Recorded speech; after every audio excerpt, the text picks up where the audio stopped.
如果去揾人落降頭，運用法術喺別人身上攞翻嚟嘅利益，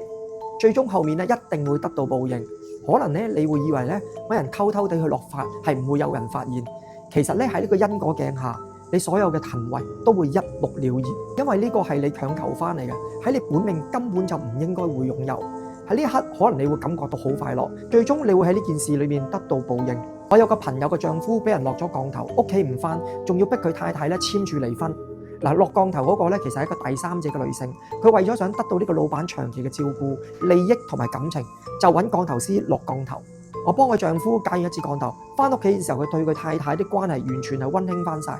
但係過咗一段時間，佢嘅丈夫又再迷戀呢個第三者，原來竟然咧又再揾降頭師落降頭。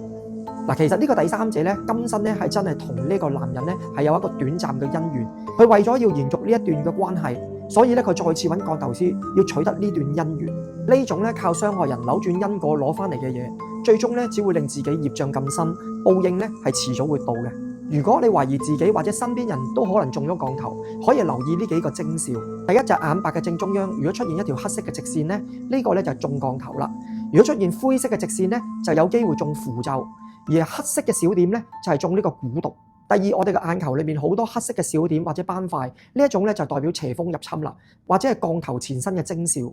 第三咧就係眼珠上面咧出現一啲黑色嘅幼絲或者黑色嘅幼紋，同時咧佢係神情係呆滯嘅，咁呢個亦都係代表中降頭嘅徵兆。如果大家對於降頭都有疑問嘅話咧，記得分享同埋留言降頭，老師會協助大家，記得 WhatsApp 我啦。